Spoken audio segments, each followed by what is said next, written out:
Madam రాజ్యాంగ ప్రకారం మాకు హక్కు ఉంది, ఏ మతానైనా స్వీకరించే హక్కు మాకు ఉంది అని చెప్తున్నారు. అట్లాంటప్పుడు ఎస్సీ హోదా ఎట్లా తీసేస్తారు? రాజ్యాంగంలో కూడా ఎక్కడ లేదు ఎస్సీ హోదా తొలగించమని అని చెప్పేసి అంటున్నారు. మరి ఏమంటారు?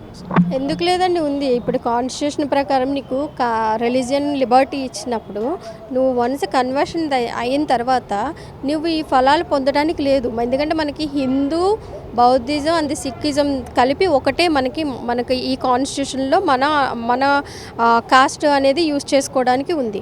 కన్వర్షన్ అయిన తర్వాత ఓకే, నువ్వు వెల్ అండ్ గుడ్. నీకు రిలీజియన్ లిబర్టీ ఉన్నప్పుడు వెళ్ళిపోయినప్పుడు అట్ ద సేమ్ టైం వెనక్కి వచ్చి ఈ ఫలాలను పొందడానికి ఆశించొద్దు.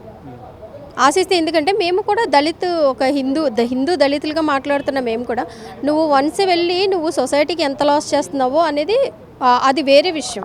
చేస్తే నువ్వు ఈ ఫలితాలను ఆశించడానికి మేము యాక్సెప్ట్ చేయం. ఖచ్చితంగా సుప్రీంకోర్టు యొక్క తీర్పుని ఆమోదిస్తాం. ఎందుకంటే రాజ్యాంగ విరుద్ధంగా సుప్రీంకోర్టు అనేది తీర్పు ఇవ్వదు. రాజ్యాంగబద్ధంగా మాత్రమే కమిటీలు వేసి చాలా రోజుల కమిటీ తర్వాత ఒక 21 పేజెస్ తీర్పుని అనేది రిలీజ్ చేయడం జరిగింది. మేము ఖచ్చితంగా ఆమోదిస్తాం దాన్ని. చాలామంది కూడా క్రిస్టియన్లు కూడా ఎస్సీ హోదాను పొందుతూ కూడా చాలా ఉద్యోగాలలో కానీ వ్యాపారాలలో కానీ రిజర్వేషన్లు పొందడంలో చాలామంది ఉన్నారు. అట్లాంటి వాళ్ళపైన మీ పోరాటం ఏ విధంగా ఉండబోతుంది? ఇప్పుడు వాళ్ళు క్రిస్టియన్ అని చెప్పి వెళ్ళారండి, లేకపోతే ముస్లింగా కన్వర్ట్ అయ్యారు అంటే నువ్వు ఖచ్చితంగా నీకున్న రిజర్వేషన్ అంటే ఒక కాస్ట్లో ఏంటి హిందూ, నీకు ప్రతిదీ కూడా నువ్వు హిందూ హిందూ మాదిగా అని ఉంది, లేదా ఇంకొకటి ఉంది హిందూతోటి. నీకు ఆ హిందూ ట్యాగ్ వద్దని చెప్పి వెళ్ళిపోయినోడివి నీకెందుకు ఈ ఫలితం ఎందుకు? ఇంకా నీకు ఒకసారి చిత్తశుద్ధితో ఆలోచించుకోవాలి కదా వాళ్ళు కూడా. నీకు ఆ హిందూ ట్యాగ్ వద్దని వెళ్ళిపోయినోడివి మళ్ళీ నువ్వు ఆ హిందూ తోటి ఉన్న మన కాన్స్టిట్యూషన్ ప్రకారం ఉన్న ఆ సర్టిఫికేట్ తోటి ఎందుకు నువ్వు బెనిఫిట్స్ ఎందుకు పొందాలి? పొందొద్దు.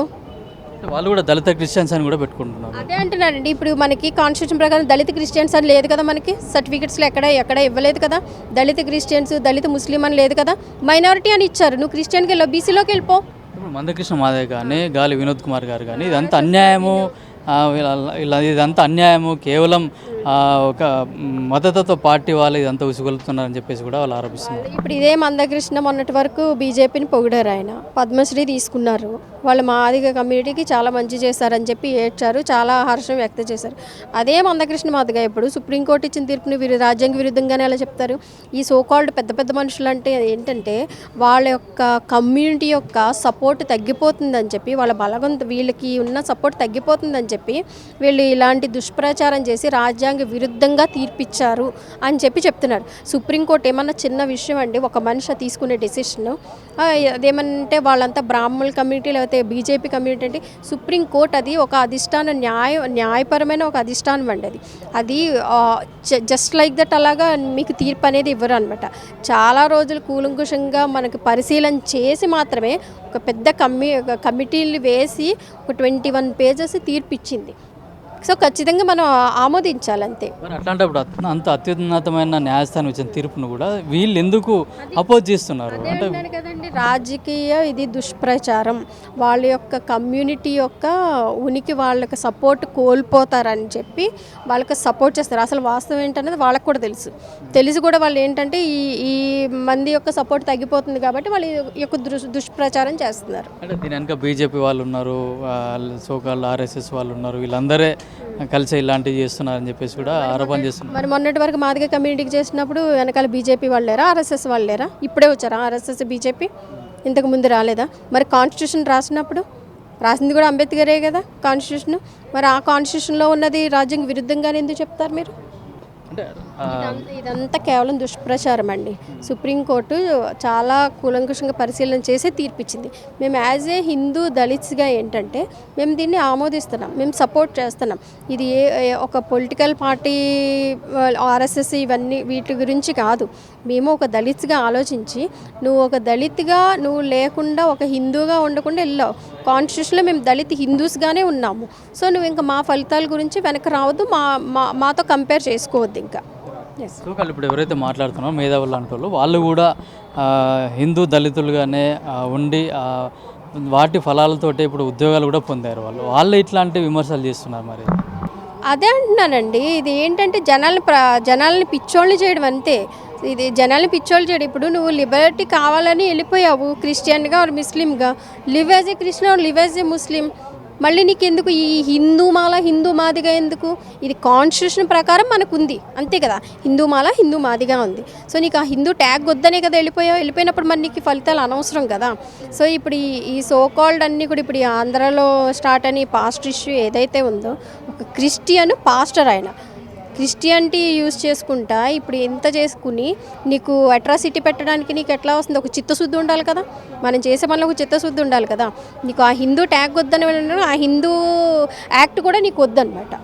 సో మేమంతా ఏంటంటే ఈ హిందూ దళిత సంఘాలన్నీ కూడా ఏంటంటే ఈ కన్వర్టెడ్ వాళ్ళకి ఈ ఫలితాలు పొందకుండా ఉండడానికి మేము ఖచ్చితంగా అగ్రీ చేస్తాం. ఆంధ్రప్రదేశ్లో కూడా ఒక పాస్టర్ పైన కూడా కేసు అయింది, తీర్పు రాబోతుంది. అతను ఎస్సీగా ఉండి క్రిస్టియానిటీకి మారిన తర్వాత కూడా ఎస్సీ హోదా పొందుతాడని చెప్పేసి కేసు పెట్టారు.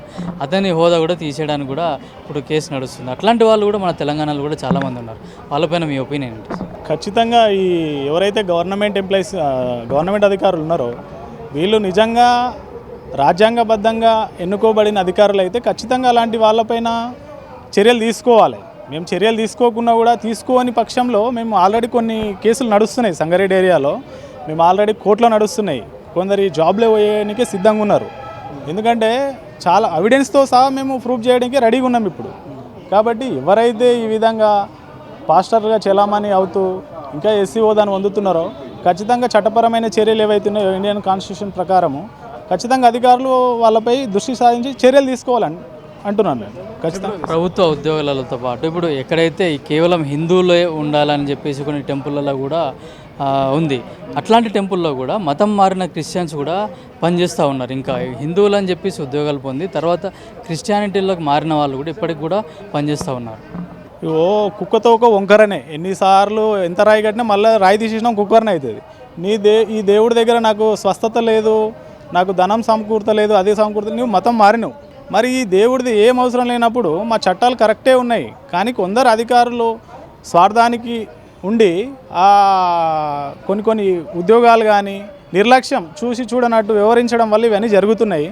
కాబట్టి వీళ్ళకి సిగ్గుండాలి ఫస్ట్. ఇప్పుడు మనం ఆ విశ్వాసాన్ని వదిలిపెట్టినాము, మనం ఇంకెందుకు అక్కడ బతుకు జీవనం సాగించాలి? మీ దేవుడి మీద నమ్మకం లేకనే మీరు వెళ్తున్నారు అక్కడికి, భుక్తి కోసం, కూడు కోసం, బట్ట కోసం, మీ పిల్లల జీవనాధారం కోసం. ఇప్పుడు మనిషి ఎంత సంపాదించి నేను తీసుకుపోడు, నీ దైవం మీద నీకు నమ్మకం లేదు కాబట్టే నువ్వు ఆడ పోయి బిష్యం ఎత్తుకుంటున్నావు.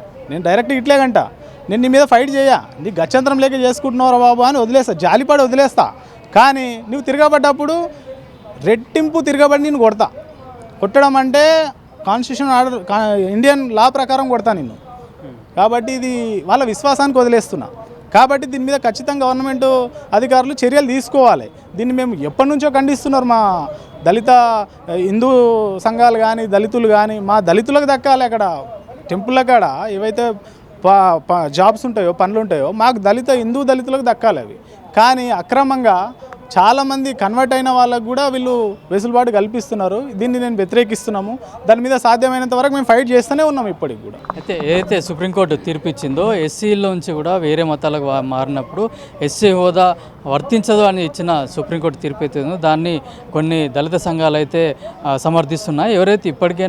ఎవరైతే దళితులుగా ఉండి క్రిస్టియానిటీగా మారారో వాళ్ళందరికీ ఉద్యోగాలు కానీ రిజర్వేషన్లు కానీ రద్దు చేయాలని చెప్పేసి కూడా ఐక్య దళిత కార్యాచరణ కూడా వాళ్ళని డిమాండ్ చేస్తూ ఉంది. కెమెరామెన్ కిరణ్తో కిరణ్ కుమార్, సమాజ్ కూడా, హైదరాబాద్.